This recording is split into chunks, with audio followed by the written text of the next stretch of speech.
लोक सुसमाचार को अध्ययन करिबा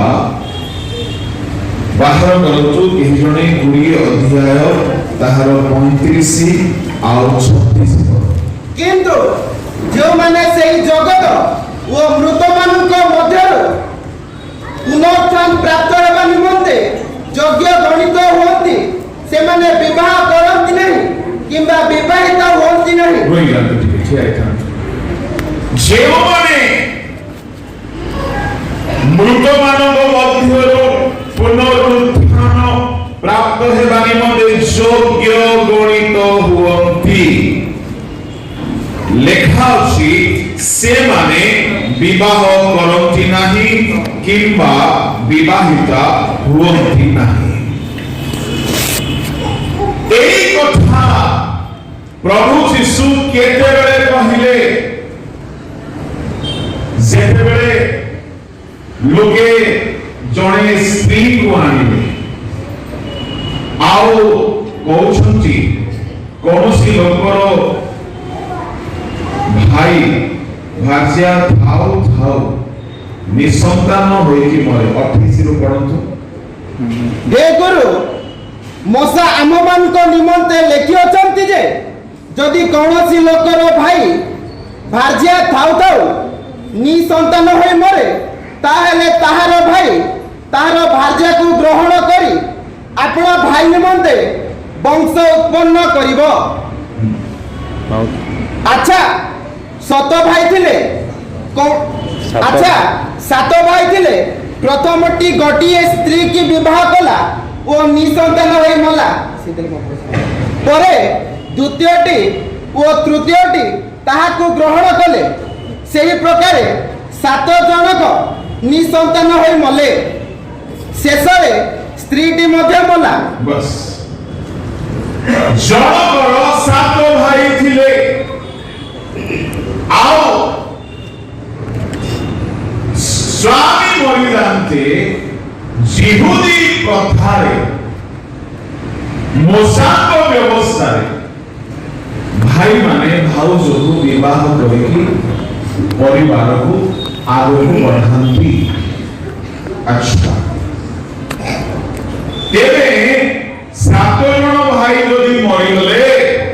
पुनरुत्थान रे तेतीसी पद पढ़ो बसी के पढ़ो उच्च स्वर रे पढ़ो तेबे निर्भुल पढ़िबो हां हां तेबे पुनरुत्थान रे सेमान को मध्यरु से कहार स्त्री हेबो सात जन जाक तो ताहा को विवाह करिथिले जीवनी मानकर प्रश्न थिला सात जनकर से स्त्री अटे पुनरुत्थान हैला पोरे से स्वर्ग रे कहार स्त्री हेबो कोन कहिले यीशु जीसु सेमान को कहिले एही जगतर संतान माने विवाह करंती ओ विवाहिता हुअन्ते किंतु जे माने सेही जगत ओ मृत मानक मध्यरु पुनरुत्थान प्राप्त हेबा निमंते यज्ञ गणित हुअन्ती से माने विवाह करंती नहीं किंबा विवाहिता हुअन्ती नहीं सेही जगत बोली कहिले स्वर्गर कथा कहउछंती स्वर्ग रे से माने विवाह करती नहीं किबा विवाहित होती नहीं। सुनंतु जेते स्वामी स्त्री आजी परित्राण पाइछो पुनरुत्थान जदि योग्य भाव रे पाइलो स्वर्ग को गला परे सेठी मध्ये मोर स्त्री बोली खोजिबा जीवन काहेकि स्वर्ग रे स्वामी स्त्री रो सिस्टम नाही मोर स्त्री कुआड़े गला देखो है मोर स्वामी कुआड़े गला खोजो है तो मोर स्वामी काही तो मोर स्त्री काही तो मोर पुओ काही तो मोर झियो काही मोर मां काही बापा काही से थारे आओ एही दुनिया रो परिवार को मां बापा भाई भौणी स्वामी स्त्री को खोजिबार कथा भूली जात तेणु एई जगत रे थिला बेले स्वामी स्त्री भलरे रहतु मरी गला परे जदि से स्वामी राति स्वप्न रे आसले भी विपद से स्त्री भी जदि स्वप्न रे आसले पार बाबू लोक होछंती प्रार्थना पे आगे से न आसीबा ପାଇଁ प्रार्थना कर बंचित थिला बेले आज्ञा लेट आसी आज्ञा जल्दी आसीबा ପାଇଁ प्रार्थना करो बोली कहउथले मरी गला परे केबे न आसु बोली प्रार्थना करूछंती ମୁଁ ଆପଣଙ୍କୁ କହିବି ଏଇ ଇହ ଜଗତର ଅଳ୍ପ ପରମାୟୁରେ ସ୍ୱାମୀ ସ୍ତ୍ରୀ ଭଲରେ ରୁହନ୍ତୁ ଝଗଡ଼ା ହେଇଗଲେ ମଧ୍ୟ ସନ୍ଧ୍ୟା ସୁଦ୍ଧା ମିଶି ଯାଆନ୍ତୁ କାହିଁକି ମରିଗଲା ପରେ ଏ ସ୍ୱାମୀ ସହିତ ଆଉ ସମ୍ପର୍କ ନାହିଁ ଯେହେତୁ ସ୍ୱର୍ଗରେ ସେ ଆପଣଙ୍କର ସ୍ୱାମୀ ହେବ ନାହିଁ କି ଆପଣ ତାହାର ହେବେ ନାହିଁ ସେ ଜାଗାରେ ଆଉ ବିବାହ ନାହିଁ କି ଫ୍ୟାମିଲି ଫଙ୍କସନ ନାହିଁ तेणुकर स्वामी स्त्री टिके भलरे रुह स्वर्ग रे ए परिवार रिलेशनशिप से थारे देखा जीव नहीं प्रभु को नाम धन्य हे ता माने स्वर्ग गोटे अलगा जुग अटे अलगा गोटे सिस्टम अटे सेई ठारो रहिबारो व्यवस्था नियम विधि विधान नीति सब अलग प्रभु को नाम धन्यवाद बड़ सुंदर कथा लिखा अछि पुनरुत्थान प्राप्त हेबा निमंते योग्य गणित हेबाकु जने अछंती से विवाह करंती ना किंबा विवाहिता होंती ना 36 पुणी से माने आ मरि पारंती नहीं कारण से माने दूत मानक परि रुहंती आपण माने जेउ माने पुनरुत्थान पाइबे स्वर्ग रे आपण माने दूत मानक परि रहि कहा परि दूत मानक परि एबे सकाळ उठी की जदि न गाधे की मुह देखले भूत देखला पर लागछ किंतु स्वर्ग गला परे आमर मुख सब दूत मानक परि देखाछ हालेलुया एबे आजिकल रो पुरुष माने टिके भलो देखा जिबा पई किले किले क्रीम लगेलेनी हेले भी सकाळ उठिला बेले भूत परि भी लागुछथि मो आपन को कहबा पई छने केही तो पार्लर रे पूरा फिक्स जमा होछि सेमान डिपोजिट हेले भी जदि सेमान को असोजा भाबरे देखि देबो आपन को काळे ज्वर भी हे जाय पारे एमिति भयंकर देखा जाय किंतु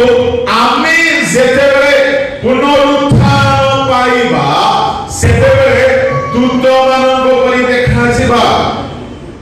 आ दूत माने केमि देखा जानची जिहिजिकल 28 अध्याय बाहर करंतु जिहिजिकल 28 अध्याय रे ताहार 12 पद रे दूत माने अति सुंदर परफेक्ट सुंदर देखा जानची बोल देखा अछि हे मनुष्य संतान तुमे सरल राजा विषय विलाप करो ओ ताहा को कह प्रभु सदा प्रभु एक कथा कहंती तुमे ज्ञान रे पूर्ण ओ सौंदर्य रे सिद्ध उभय रो मुद्रांक करोछ सौंदर्य रे सिद्ध किरूब विषय रे लेखा अछि किरूब सौंदर्य रे सिद्ध इंग्लिश बाइबल रे लेखा अछि परफेक्ट इन ब्यूटी आमे माने केही गोरा थाई पारू किंतु सुंदर थाई न पारू केही सुंदर थाई पारती किंतु रंग ठीक न थाए केही लंबा तो केही बांगरा केही मोटा तो केही पतला केही सुबदना केही भयंकर बदना तो आमे कौन सी गोटिए उणा थाउ सौंदर्य रे किंतु जानि छथि स्वर्गदूत माने सौंदर्य रे सिद्ध केही कहा विषय कहते शुणी ना गोरा थे कौन है नाक तो पूरा समोसा परि अछि कौन कहती हाँ गोरा थे कौन है नाक पूरा पाखुड़ी परि अछि आलू बोंडा परि अछि गोरा थे कौन है दांत तो पूरा कोदाल बाहला परि आगो बाहर अछि आमर कहानी सौंदर्य कुणा थाए पूर्व काल लोक माने सुंदर बोली कहले गोरा चमड़ा को सुंदर बोली भाबुथे किंतु एबे ताहा नहीं सबू को देखि कोई मार्क दिया जाए जणे झियो आम मंडली रो गोटे जणे भौणी को रिलेटिव गोटे झियो एयर होस्टेस रे चाकरी पाइला देखिबा को कृष्ण वर्णा मु भाबिली ये केमती पाइगला ये तो कोयला खଣି रो खंड पइला कुछ से कहले अंकल बात ये है आजकल एयर होस्टेस में भी ना नाक और आंख और मुंह देखते हैं रंग नहीं देखते हैं रंग सफेद है पर दांत निकला हुआ कोदाली जैसा तो फिर उसमें किसी को चोट लग सकता है इसलिए आजकल सिर्फ रंग नहीं देखते हैं सकल का गठन को भी देखते हैं तो मुंह कहले तुमने संतुष्ट तुम रंग रे नाही पड़ा सेति पाए तो बोतल गुडा को लगी छि लेपी होछि हेले भी बोथे ए रंगटा बोथे ओरिजिनल रंग छाडू ही आमे जेके मनुष्य सुंदर हेले हैं किछि ना किछि उणा थाए किंतु दुत मानक विषय लेखा अछि से माने सौंदर्य रे परफेक्ट हालेलुया आपण पुनरुत्थान पाइबे स्वर्ग को जिबे आपण काहा परि देखा जिबे स्वर्गदूतंग परि देखा जिबे ता माने आपण परम सुंदर देखा जिबे किछि गुणा नथिबो मो भाबुछि मोर चुटी झड़ी गला आ दुख परिवार नाही काहार जदी चुटी झड़ी गला काहार मुख कळा पड़ी गला काहार भूगोल जदी 36 टा 42 हे गला किछि असुविधा नाही शर्ट रो साइज पैंट रो साइज जहां भी साइज आपनकर जदी बिगड़ी गला किछि दुख करंतु नाही पूर्व उत्थान पाई रेडी हे जांतु स्वर्ग को आपन जिबे आपन दूत मानक परि देखा जिबे आपन को खुशी लागुने खाली भूत ही रहबो बोल लागछि तो ये मस्त मजरे हालेलुया कहतो हालेलुया कहले जे टेक्स्ट लागिबो नाही हालेलुया किंतु स्वर्ग को जीवा पाई योग्य हेबा को पड़िबो ताहले आपण दूत परि रहिबे दूत मानकर केतोटी विशेषता सुनतु बहुत अछि वर्षे कहले सरीबो नाही एते कथा अछि 4-5 विशेषता नंबर 1 जोटा आपण को दरकार आपण जोटा सुनिले टिके खुशी हेबे काले मु भी हेबी की बोली नंबर 1 परम सुंदर से माने सौंदर्य रे किछि गुणा नाही नंबर 2 दूत माने ज्ञान रे परिपूर्ण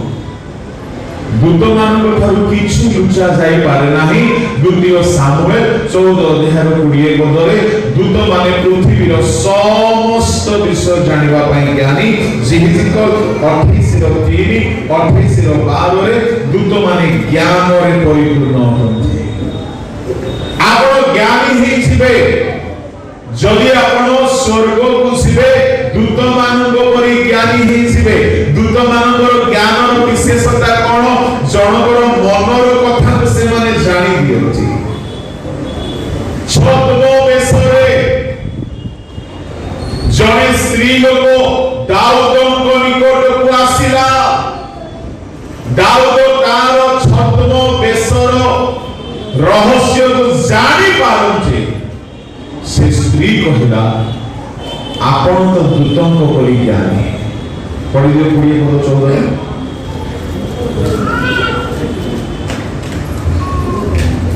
द्वितीय सामुएल 14:20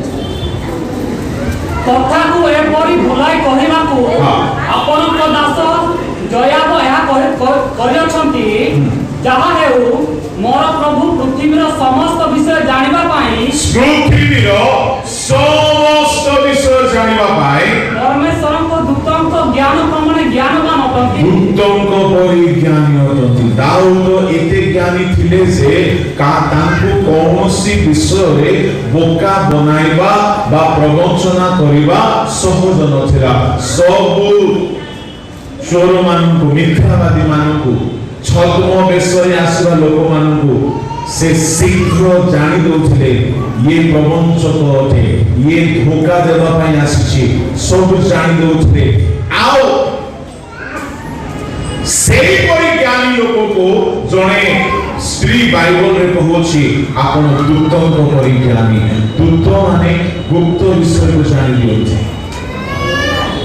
ता माने दूत माने सौंदर्य रे पूर्ण ज्ञान रे पूर्ण आ दूत मानक शरीर सुनंदु सुनंदु सुनंदु तृतीय विशेषता हेउछि दूत मानक शरीर रे रोग धरिबो नाही कोन धरिबो नाही रोग धरिबो नाही एबे भाबी देखंतु केते जण एठारे औषध सकाळ खाइ के आसी आजिकाली डाइनिंग टेबल रे औषध डब्बा भी रहउछि फल रहउछि कदली रहउछि एप्पल रहउछि कमला रहउछि औषध बोतल गुडा को साइड रे रहउछि जणे प्रभु दास कहले एठारे गुटे डिश ना कोन दिन थिला केबे केमिति औषध दुकान मने पडुथला आज औषध संगरे हमें खाउछि काहेकि आमो शरीर एमिति रुग्ण हेइ गला जे हेवी मेंटेनेंस मागुछि खाइलो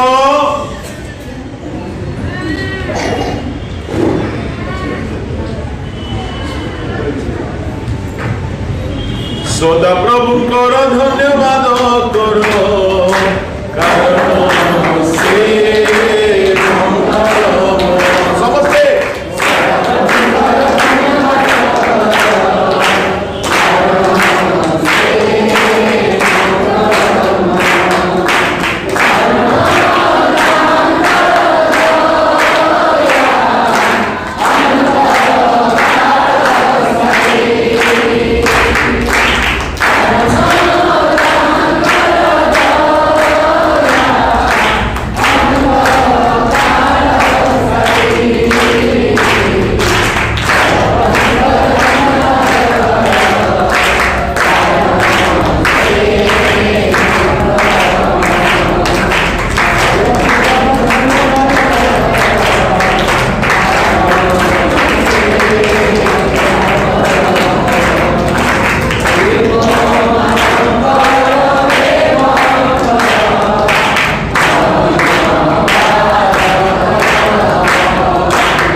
से देह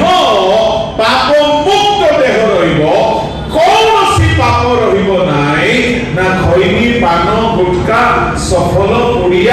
না মদ না ইংলিশ মদ না ব্যভিচার না কামুকতা না মোবাইল দেখিবা ইচ্ছা না কৌଣସି মন্দ চিন্তা କିଛି ରହିବ ନାହିଁ। ଆପଣ ଦୂତମାନଙ୍କ ପରି ଗୋଟିଏ ପବିତ୍ର ଦେହ ପାଇବାକୁ ଚାହୁଁଛନ୍ତି। କେତେ ଲୋକ ଖୁସି ହେଉନାହାନ୍ତି ପରି ଲାଗୁଛି। ଯଦି ଖୁସି ହେଉଛନ୍ତି ସମସ୍ତେ ଗୋଟିଏ ଜୋରରେ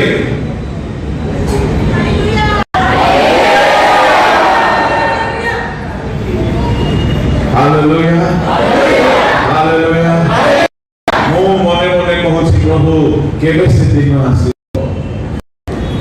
କାହିଁକି ଏତେ ଯାତ୍ରା କରିବାକୁ ପଡୁଛି ଯେ କେବେ ଗୋଟେ ନିଦ ମିଳୁନାହିଁ? କାହିଁକି ସେ ଯୋଉ ଦେହ ହେବ ସେ ଦେହରେ ନିଦ ଦରକାର ପଡିବ ନାହିଁ। ସେ ଯୋଉ ଦେହ ହେବ ବ୍ରଶ ଘଷିବା ଦରକାର ପଡିବ ନାହିଁ। କାହିଁକି ସେ ଦେହରେ ମଇଳା ସିଷ୍ଟମ ହିଁ ନାହିଁ। ସେ ଦେହରେ ଅନ୍ତ କଲିଜା ଇତ୍ୟାଦିର ସିଷ୍ଟମ ନାହିଁ କି ଖାଇଲ ହଜମ ହେଲ ପୁଣି ଟଏଲେଟ ଗଲ ଆସିଲ ପୁଣି ଗିଳିଲ ଏ ସିଷ୍ଟମ ନାହିଁ। ବ୍ରଶ କରିବା ସିଷ୍ଟମ ନାହିଁ, ଶୋଇବା ସିଷ୍ଟମ ନାହିଁ। ଗୋଟିଏ ଏମିତି ଦେହ ଆପଣ ପାଇବେ ସେ ଦେହ 24 ଘଣ୍ଟା ଫିଟ୍ ହେଇକି ରହିବ, 24 ଘଣ୍ଟା ଜ୍ଞାନରେ ପୂର୍ଣ୍ଣ ରହିବ, 24 ଘଣ୍ଟା ସୁନ୍ଦର ଦେଖାଯିବ। କେବେ ଝାଳ ହେବ ନାହିଁ, କେବେ ରୋଗ ହେବ ନାହିଁ, କେବେ ଦୁର୍ବଳ ହେବ ନାହିଁ, କେହି ମାରି ପାରିବେ ନାହିଁ।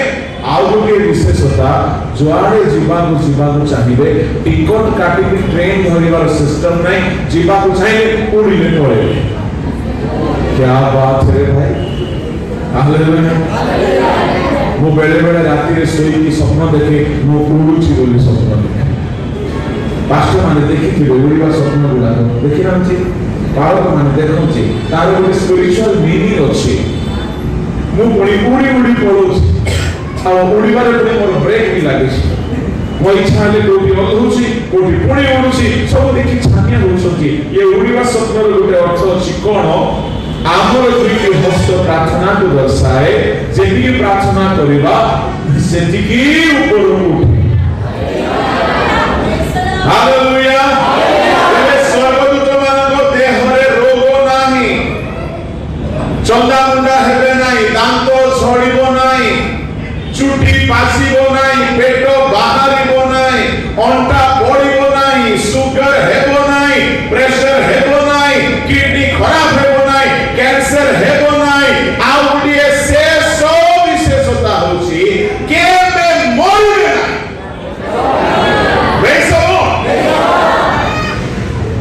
ହେଲେ ଏ ଦୂତମାନଙ୍କ ପରି ଯୋଉ ଦେହ ପାଇବେ ଏ ଦେହରେ ତ ପାପ ହିଁ ନାହିଁ। ତେଣୁକରି ଯୋଉ ବିବାହ ହେବ ସେ ବିବାହ ମଧ୍ୟ ପାପ ନଥିବା ବିବାହ ଅଟେ। ସେ ବିବାହ ଏକ ସ୍ୱର୍ଗୀୟ ସମ୍ପର୍କ ଅଟେ, ଏକ ସ୍ୱର୍ଗୀୟ ସହଭାଗିତା ଅଟେ। କେମିତି? ପରମେଶ୍ୱର ଆପଣଙ୍କୁ ଅତି ନିଶ୍ଚୟ ଭାବରେ ଗ୍ରହଣ କରିବେ। ଆପଣ ଦିନେ ପାପୀ ଥିଲେ, ଚୋରି କରୁଥିଲେ, ନିଶା ସେବନ କରୁଥିଲେ, ମିଥ୍ୟା କହୁଥିଲେ, ଭୁଲ ମାର୍ଗରେ ଥିଲେ। ଆପଣଙ୍କୁ ତାଙ୍କ ରକ୍ତରେ ଧୋଇ ପବିତ୍ର କରି ଡୁବନ ଦେଇ ପବିତ୍ର ଆତ୍ମା ଦେଇ ବାକ୍ୟ ଦେଇ ଶିକ୍ଷା ଦେଇ ପବିତ୍ର କରି ମନ ଫେରାଇ ସ୍ୱର୍ଗକୁ ନେଇ ପୁନରୁତ୍ଥାନ କରାଇ ତାଙ୍କର ସ୍ତ୍ରୀର ସ୍ଥାନ ଯଦି ଦେଉଛନ୍ତି ତ ଭାବି ଦେଖନ୍ତୁ ଏହା କେଡ଼େ ଅନୁଗ୍ରହ।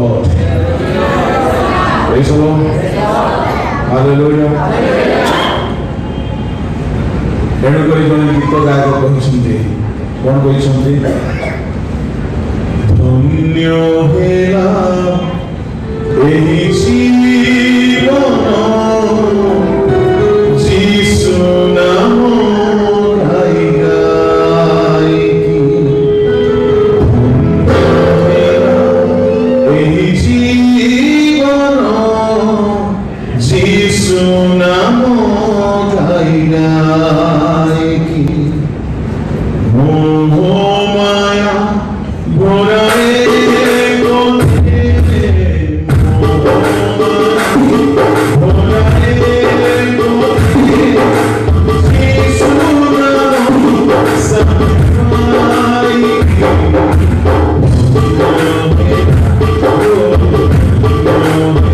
Thank you.